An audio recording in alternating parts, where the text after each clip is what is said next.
ISKCON Guru Vrinda ki jai, Samaveta Bhakta Vrinda ki jai, Grantaraj Śrīmad-Bhāgavatam ki jai.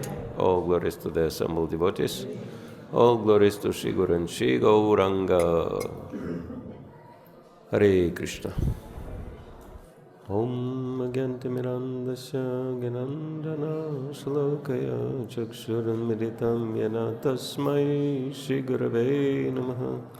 Shri Chaitanya Manobhishtam Stapitam Yena Bhutale Swayam Rupa Kadam Mayam Dadati Swapadantikam Vanchakalpatarubhyascha Kripa Sindhubhevacha Patitanam Pavanebhyo Vaishnavebhyo Namo Namaha. Namo Vishnu Padaya Krishna Pristhaya Bhutale Srimati Bhakti Vedanta Swami Niti Namine.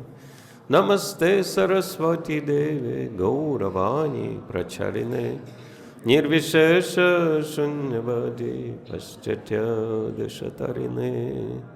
Shri Krishna Chaitanya Prabhu Nityananda Shri Advaita Gadadhar Shivasadi Gaur Bhakta Vrinda.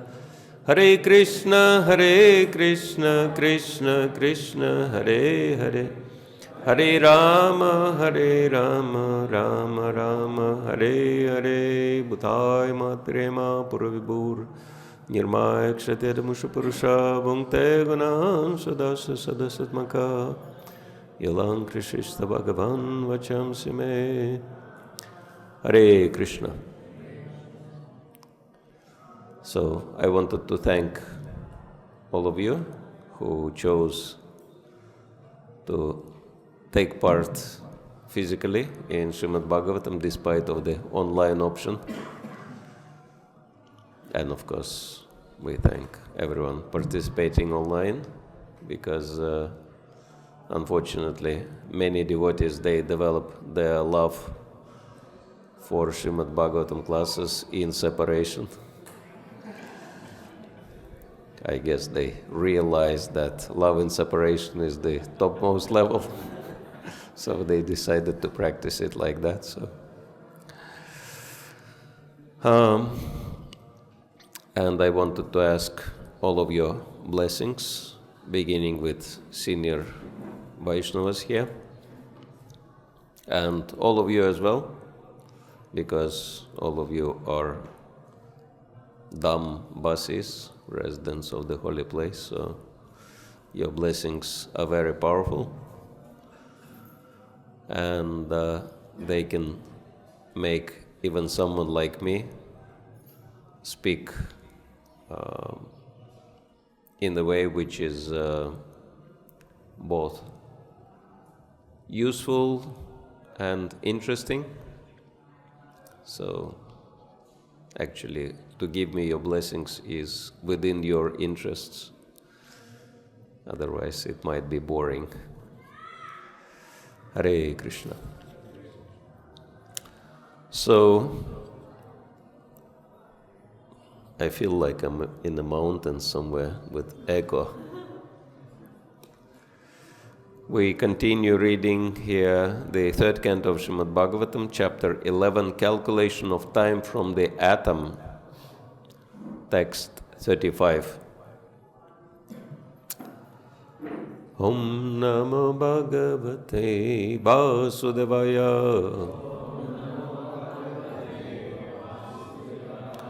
Om Namo Bhagavate Vasudevaya.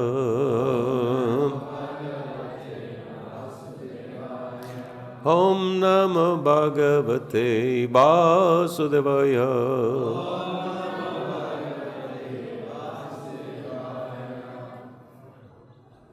Pūrvasyādau parārdhasya. Pūrvasyādau parārdhasya. Brahmo nama mahanabhut. Brahma nama mahanabhut. Kalpo yatra bhavad Brahma. Kalpo yatra bhavad Brahma. śabda-brahmeti yam vidu. Śabda-brahmeti yam vidu. Pūrvasyādau parārdhasya. Brahmo nama mahanabhut. Kalpo yatra bhavat Brahma. Śabda-brahmeti yam vidur. Synonyms: pūrvasya, of the first half.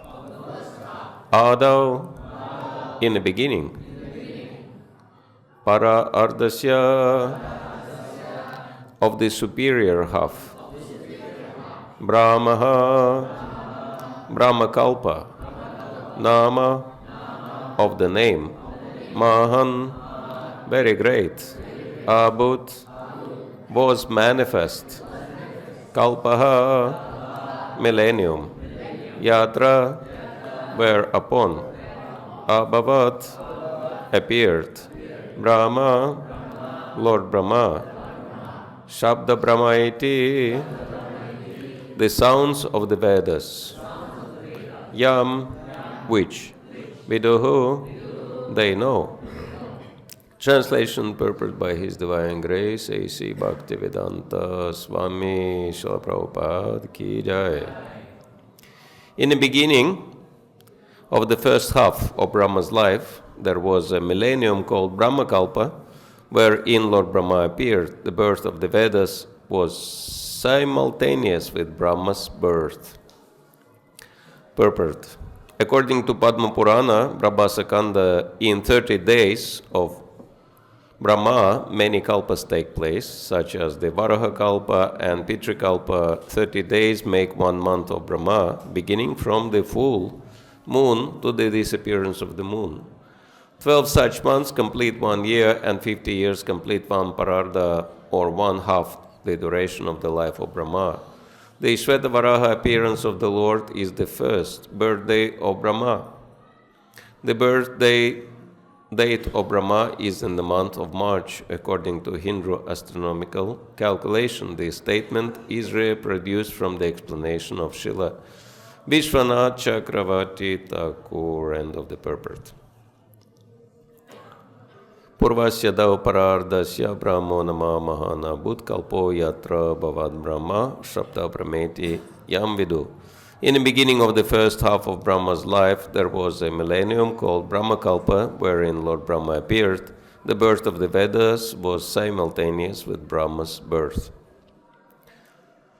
So, in this chapter, we hear quite amazing information which was known many thousands and millions of years ago about, atoms and calculations of time in relation to atoms, which is very amazing. Actually, the kind of knowledge which is given in the Vedas and in the Śrīmad-Bhāgavatam is completely unparalleled. And this is part of the discussion between Vidura and Maitreya. And so they explain everything about the universe, creation of the universe, functioning of the universe, starting with the first living being, Lord Brahmā, who happened to be our great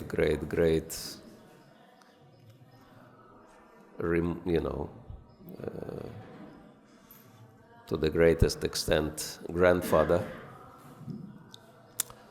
and the founder of our sampradaya.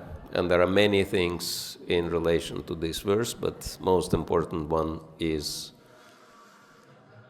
what's stated in the end. Śabda-brahmetiya vidu. Śabda-brahma, or Vedas, appeared together with Lord Brahmā. So Lord Brahmā is considered to be the topmost human being, even though he may not look very traditionally for us, 4 heads. But he is the first and most advanced human being, and he received Vedic knowledge together with his birth. So this is the indication that Vedic knowledge should be part of life of every human being. And of course, Vedic knowledge is vast, but the original Vedic knowledge, as we know from 2nd canto, 9th chapter, which was given to Lord Brahma, consisted of how many verses? 4 verses, Chatur Shloki of Śrīmad-Bhāgavatam, and it probably is worth remembering those original Vedic statements given by the Supreme Lord, starting with text 33.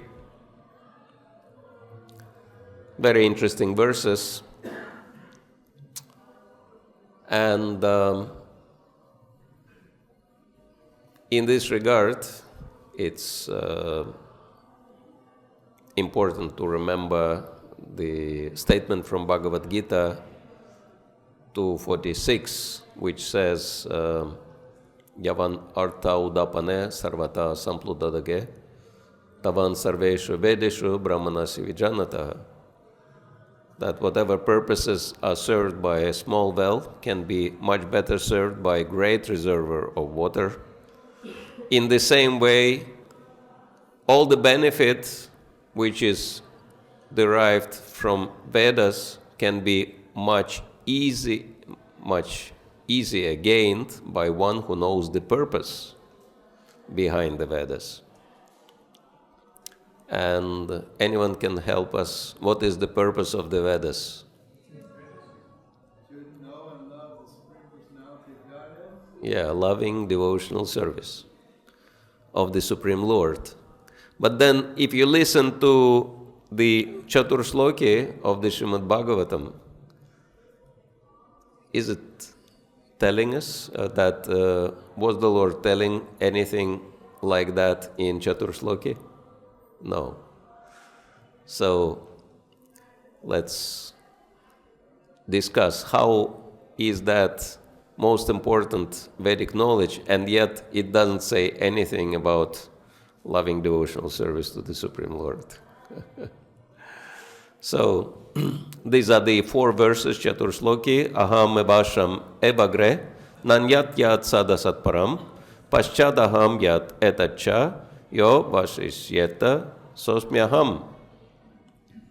Brahma, it is I, the personality of Godhead, who was existing before the creation when there was nothing but myself, nor was there the material nature, the cause of this creation. That which you see now is also I, the personality of Godhead. And after annihilation, when what remains will also be I, the personality of Godhead. So Krishna says, I always exist before, during, and after the creation. So this is the idea. Then text 34, Ritartham yat pratiyata na pratiyeta chatmani tat vidya tatmano mayam yata vaso yatha tama. O Brahma, whatever appears to be of any value, if it is without relation to me, has no reality. Know it as my illusory energy, that reflection which appears to be in darkness. So Krishna also explains the nature of Maya, illusory energy. Then next, text 35, Yatha mahanti bhutani bhuteshu cha vacheshvanu pravishtan apravishtani tatha teshu nateshu aham. O Brahma, please know that the universal elements enter into the cosmos and at the same time do not enter into the cosmos. Similarly, I myself also exist within everything created, and at the same time I am outside of everything. So, Acintya-bheda-abheda-tattva is explained here. Krishna is everything, and yet everything is not Krishna. Srila Prabhupada gave very easily understandable analogy. He said, Ford is the car, but Mr. Ford is not the car. So in the same way, everything is one and at the same time different from the Supreme Lord as his creation. And the final verse of Chaturshloki is 36. Etavat eva jigyasyam tatva jigyasunatmana anvaya vyatirekabhyam yatsyat sarvatra sarvada. A person who is searching after the Supreme Absolute Truth, the Personality of Godhead, must certainly search for it up to this in all circumstances, in all space and time, and both directly and indirectly. So, any idea why Krishna is not saying anything about devotional service in these 4 verses? Because he wants to establish, he wants to let everybody know that he's the Supreme Personality of Godhead, and to let everyone know that everything is coming from him, and then from there you can develop a relationship. Okay, so he is establishing himself as the Supreme Lord first. Any other thoughts? If devotional service is the most important thing in the Vedas, why Krishna is not telling in these 4 verses about the devotional service? God is saying in the last verse that we should search for him directly and indirectly. Very good. Yes, that the last verse says that we should search for the absolute truth directly and indirectly. Very powerful statement. We can understand that Krishna is giving everyone freedom to choose, because not everyone wants to be engaged in devotional service. But everybody wants 2 things. What are the 2 things everybody wants in life? Happiness and freedom from misery, right? These are the 2 things everybody is looking for. Many people want to be God. And here God says, this is how I am here. And of course, if you are eternal and if you are in charge of everything, by definition you will be happy, right? The last verse is really important in this regard, because one has to search for the absolute truth directly and indirectly. So this is the hint, or this is the direction in which one can discover devotional service. Because if we look at Krishna's example, which is very powerful, there is a very good reason why, the perfection of life is to become Krishna conscious. Because if we look at Krishna's example in his life, what is Krishna doing? What is the purpose he is trying to pursue, and what are his activities? To attract people's attention, all the souls' attention to his pastimes, to his name. Okay, attract everyone. Krishna naturally does that because he is Krishna, all attractive. Anyone else? Yes. That he is the supreme enjoyer. Okay, he is the supreme enjoyer. That's interesting. And important question, how he is enjoying? Gopinath Prabhu wanted to say something. I have answered for the last point. Okay. Saving sadhus and killing miscreants, one way to enjoy. Actually, Lord's only business is he is enjoying by giving enjoyment to devotees. By? Giving By giving enjoyment to his devotees. Only devotees? Everybody. Because everybody is his part and parcel. So it is very interesting if we look at Krishna's example. The only thing he wants in life is to make everyone happy. And the only thing he does in life is to serve everybody. And so, if someone looks at Krishna's example, and everybody includes every one of us too. And so, the more we know Krishna, the more we understand Krishna, the more we realize that he wants me to be happy, and he is eternally fulfilling my desires. Eko bahonam yo vidadati kaman. Then what is devotional service? Devotional service is just realizing the fact that Krishna did so much for me and was doing that forever.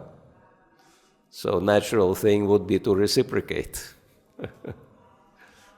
And further step, if we become like Krishna in the attitude, desiring everyone to be happy and fulfilling everyone's desires, this is how Vaishnavas are defined, right?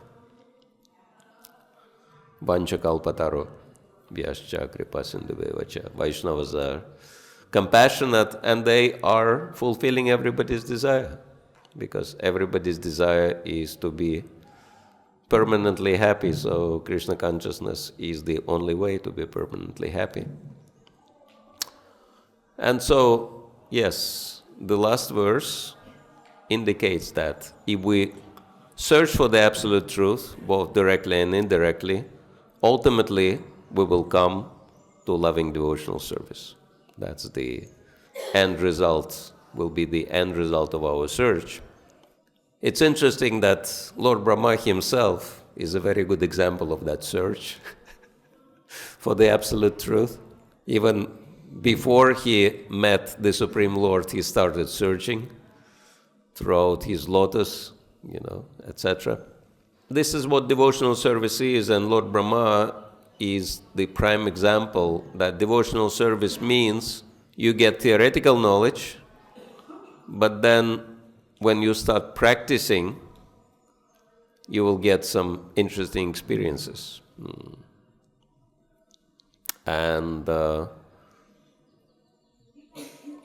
I think a very bright example of that is Brahma Vimohana lila, because Lord Brahmā, naturally, because he was born from the Supreme Lord, Narayan, and when there was a trouble in the universe,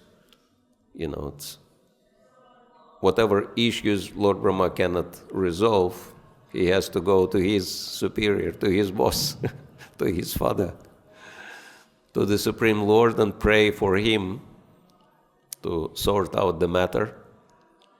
And when he was getting complaints from the earth about too many demons, he went to the Supreme Lord and prayed to him at the shore of the Milk Ocean, and Supreme Lord promised to appear. And then he appeared. But then, all these discussions of time are there because, Lord Brahma's time is very different from our time. And it appears that Lord Brahmā didn't realize that Krishna was the self-same Narayan. Because, Narayan is majesty and opulence and, very respectable behavior. But when he looked at Krishna,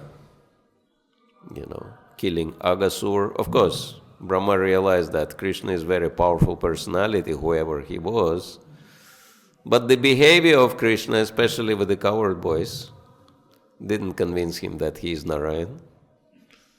Because Bhagavatam says that Krishna went searching for the calves and friends after Lord Brahma stole them. And why did he steal them? He wanted everyone to see that, no, Krishna is not the Supreme Lord. And why he came to this conclusion? Because Krishna's behavior was not exactly like Narayan's behavior. So, you come to see your father, and of course, if you have knowledge of reincarnation, you can agree, okay, that could be the reincarnation of my father as a little boy here. But the behavior and the character of Narayan is very different from Krishna's character. When Lord Brahma was observing, trying to understand, is that real Narayan? And then he saw how the cowherd boys were taking lunch together, and there was no formality. They were offering Krishna their prasadam, but they were offering it in a very casual way.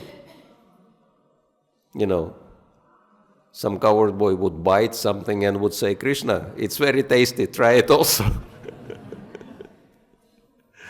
Or they would say, Krishna, I really like what you have in your tiffin, give it to me. So it was very, casual behavior. And as we know, some cowherd boy would say, Krishna, close your eyes and open your mouth, I'll give you something very nice. And then Krishna would, believe him, would close his eyes and open his mouth. And what would the cowherd boy put into his mouth? A flower. And Krishna would spit it out and make face, and everyone would laugh like that. So, who can dare to joke like that with Narayan in Vaikuntha, etc. There were many, different episodes of this pastime which finally convinced Lord Brahma that no, he cannot be Narayan. And everyone believes he is Narayan, but all the demigods, but I will prove everyone that he is not Narayan. So I will steal his friends and I will steal his cows. And everyone will see that, he will be just lost. And it's interesting, first of all, Krishna went searching for the friends and cows. It described holding his prasadam in his left hand. And even, the young bhaktas in ISKCON know that you're supposed to take prasad with your right hand. And so the origin of those standards, the Supreme Lord doesn't know the standards, doesn't follow the standards. So that was another point for Lord Brahma that no, he cannot be Narayan. And it's interesting that after, the entire pastime is very, very powerful in helping us to understand Krishna's nature really in depth, above and beyond, all types of formalities which are existing in Vaikuntha. And so Krishna, first of all, when the friends, they saw that the calves were gone, they wanted to go searching for them. But what did Krishna say?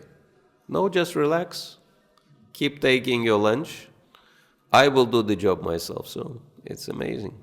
Krishna never says, I am the Supreme Lord. I will be enjoying my lunch here and you go and search and bring me the calves. No. Krishna says, you enjoy and I will do the job. So it's amazing service attitude, natural service attitude, out of love. So he wants his friends to enjoy. rather that he wants to enjoy. This is how he is the supreme enjoyer. He is enjoying making others enjoy. So that's Krishna's character. And also the 10th canto of Śrīmad-Bhāgavatam described that, of course, Krishna always knew that it was Brahma who stole everybody. But he pretended, he acted as if he didn't understand. Why? Bhagavatam says, to make Lord Brahmā happy. It's amazing. Just think about it. How would you respond if someone would steal something which is very dear to you? I mean, there is no one more dear to Krishna than his friends and his cows, right? Cows are Krishna's favorite animals. And of course, little cows, calves, they're very endearing. So who can be, I mean, they're so dear to Krishna that he even has the imprint of cow's hoof print on his foot. I guess the material analogy would be someone making tattoo of something which is very dear to the person. Krishna doesn't have to do that because he is born with these signs. And so one of the signs is calf's hoof print. And now imagine someone stealing from you something which is very dear to you. And you will try to please that person? Forget it. At best, you will tolerate, right? You will try to remain indifferent. Okay, Krishna's arrangement, he took it, or she took it. But Krishna is so positive, He's trying to please the thief. Amazing. That's Krishna. And then, he expands himself into so many calves and into so many friends, not only to please Brahma, but to fulfill the desires of all the residents of Vrindavan, because they all wanted to be with Krishna. And so Krishna uses that opportunity to be with all of his devotees. And finally, when Lord Brahmā is trying to figure out what happened, Krishna reveals to him that all these calves and all these cowherd boys are none other than he himself, Narayan. It's interesting that Brahma wanted to see Narayan when he came to look at Krishna. And Krishna not only fulfilled his desire, he, over-delivered to such an extent that Lord Brahma saw unlimited Narayans. And then he realized that they all come from Krishna, and that means Krishna is so much higher than any Narayan, right? And then, of course, next chapter 14, Brahma shares his realizations. And one of the greatest realizations he shared, that was actually the turning point in the discussion between Ramananda Rai and Lord Chaitanya Mahaprabhu, when Ramananda Rai quoted that famous verse in relation to attempts to gain knowledge, right? Because Vedas are all about knowledge. Intelligent people, they try to gain knowledge, which is natural thing to do. But then this knowledge cannot conquer the Supreme Lord. Gyane prayasa uda-pāne eva mukhari san. What's the next line?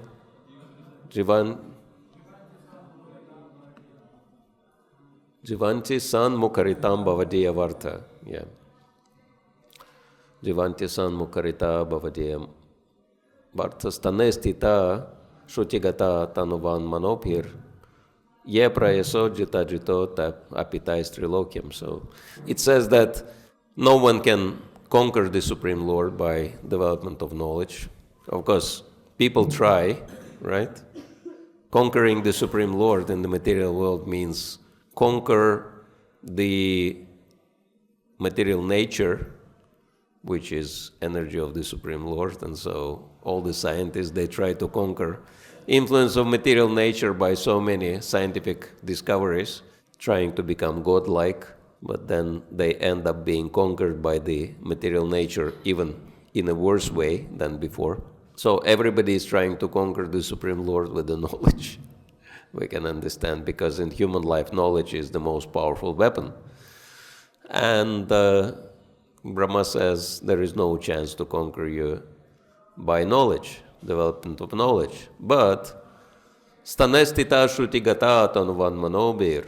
If someone is engaging himself in shrutigata, in hearing and understanding you, which means the devotional service, one doesn't even have to change his position, stanestita shrutigata. But the engagement should be full, tanuvan mano, right? With the body, with the speech, and with the mind. Body, mind, and words have to be engaged. Yapraya, so that endeavor, jita, conquers the Supreme Lord, apitais trilokyam, even though he cannot be conquered by anything within the three worlds. But devotional service is conquering the Supreme Lord. So it's very interesting how it's happening. So, and it's explained by the acharyas that this specific episode in Lord Brahma's life, very unique episode, made him into pure devotee, because he was a devotee, but he was not a pure devotee. And we understand that some Brahmas, they, do not take full advantage of the facility which is offered to them by Krishna, and it's more than one. I mean, you can look around this room, and according to the 9th canto, we all started as Brahmas, and we had full opportunity to perfect our lives and go back home, back to Godhead, but something went wrong along the path. So, yeah, but our Brahma really managed it well. He became pure devotee, and this episode was very significant in his devotional development. He realized that the sweetness of personal relationship with the Supreme Lord is so much greater than his position. Of course, one other episode in relation to him, actually it's interesting that one has to realize the greatness of the Supreme Lord, Aishwarya, before one realizes his sweetness. Otherwise, if one will realize the sweetness without understanding the greatness, it might turn into something sentimental, like sahaja are practicing. So first step is to realize the Lord's greatness, and Chaitanya Charitamrita describes that episode, how Lord Brahma came to Dwaraka to gain the darshan of Krishna.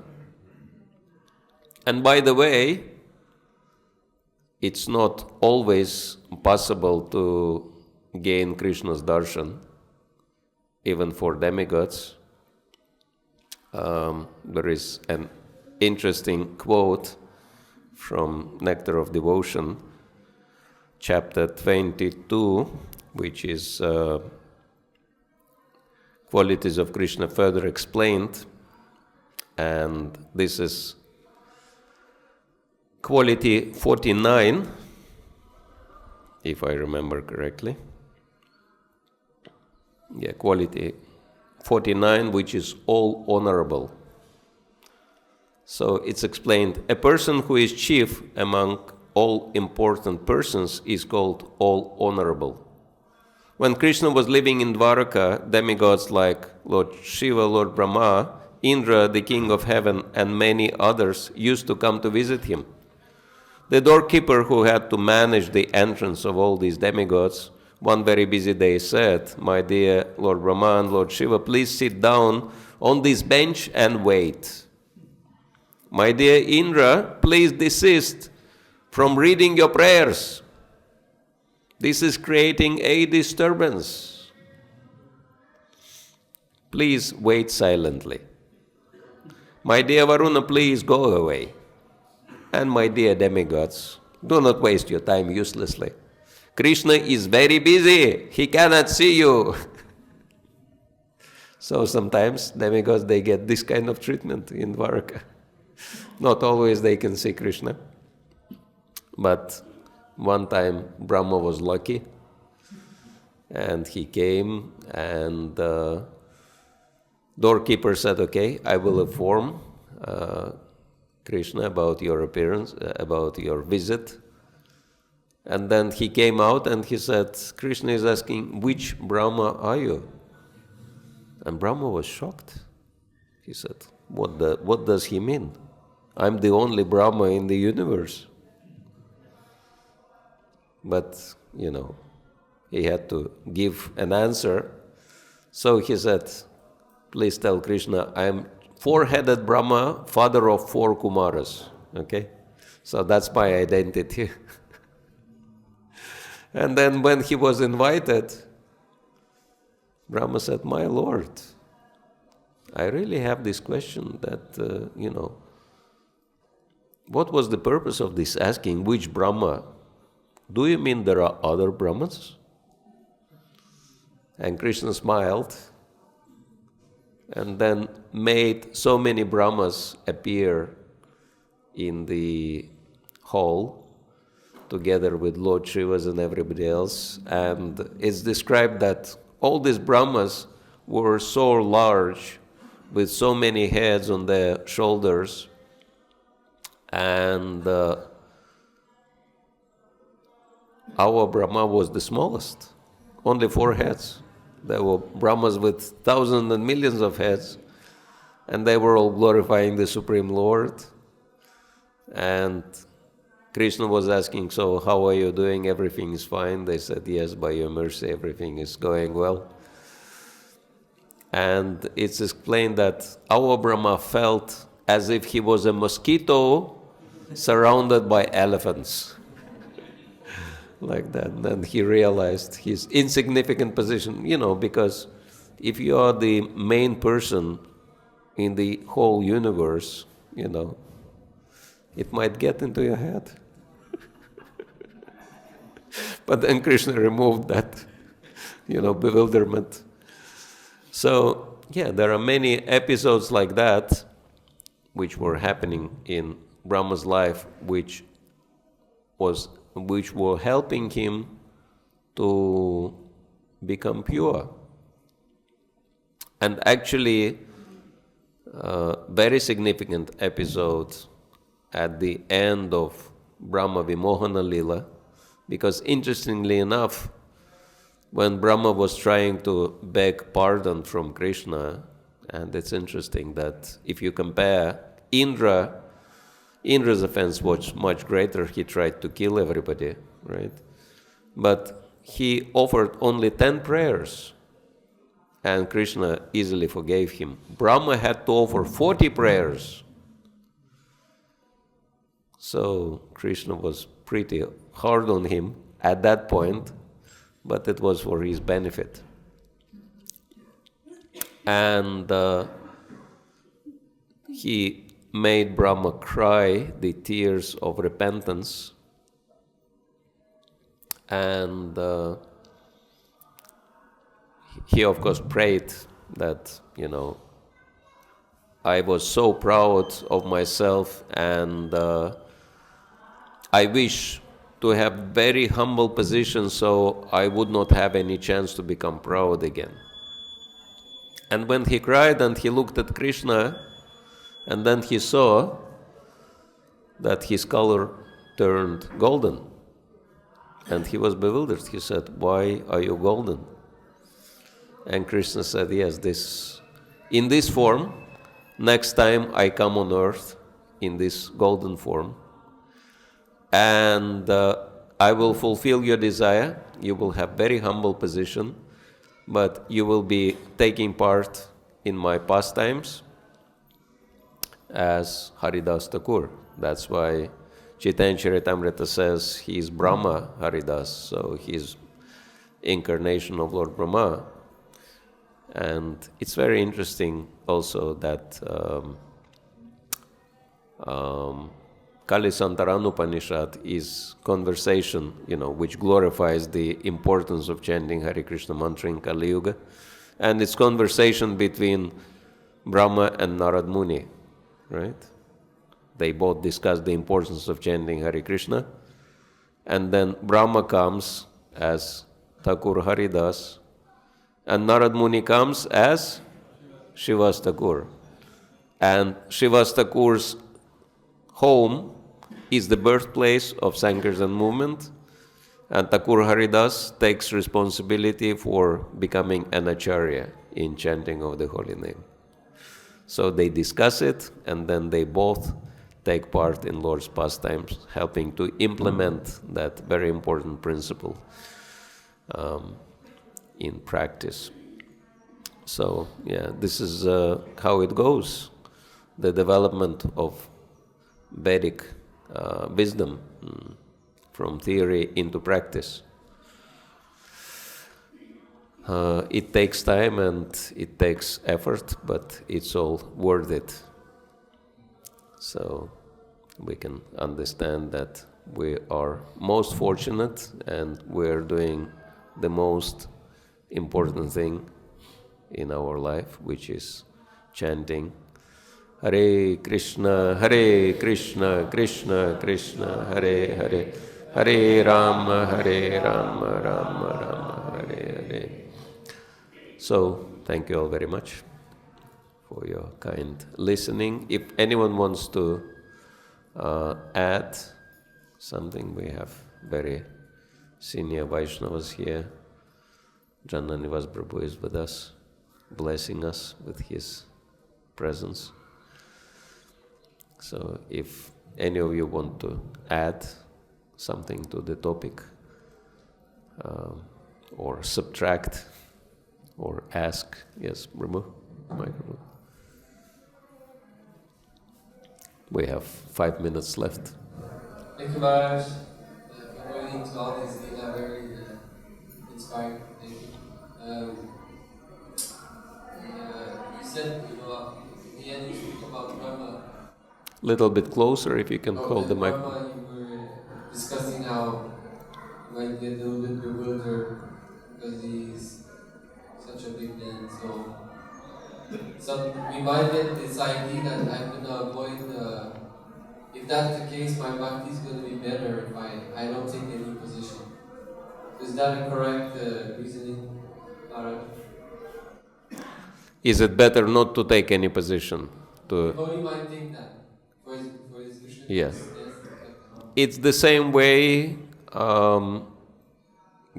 if you don't want to get entangled in any problems, you try to avoid the problems, but avoidance is not a solution.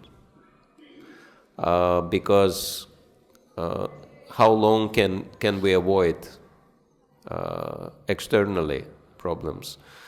Because material nature will still, make us victims of what we're trying to avoid. And that's why much better solution is to develop detachment internally. It's like, for example, brahmachari trying to avoid all women, right? Not to become attracted, but, it's not really possible in Kali Yuga. And so that's why we need to be internally detached from all these things, sense gratification, position, desire for prestige, etc., etc. And that can only happen by the development of higher taste. There is nothing else which can help us to become detached from lower taste, only higher taste. And if you have higher taste, even if you have high position or whatever else, you won't be interested in enjoying that because you have superior enjoyment. Thank you. Very good question. Okay, last 2 minutes, if anyone else, Prabhu. Hare Krishna Maharaj, thank you for your lila, Brahma Vimohana lila. Prabhuji, one doubt that came in my mind is that since Krishna comes once in a day of Brahma, is it that Brahma falls into the sin once in a day? If this pastime of Brahma Vimohana lila occurs every day of Brahma, well, I haven't heard any explanation whether it is happening every day of Brahma or not, but I cannot imagine Brahma being that forgetful. So most likely no. Most likely it occurs. Huh? After a few days, maybe. Maybe after a few years. We can only speculate, but we know for sure that it happens once in Lord Brahma's life, and everything else is just concoctions. Most likely it doesn't. We can safely assume that, it was enough for Brahma once. Because, even for us, making the same mistake every single day in our lives would be too much, what to speak of Lord Brahma. All right. Thank you all very much. Grantaraj Śrīmad-Bhāgavatam ki jai, Śrīla Prabhupada ki jai, Gaur Bhakta Vrinda ki jai, Nitai Gaur Premanande.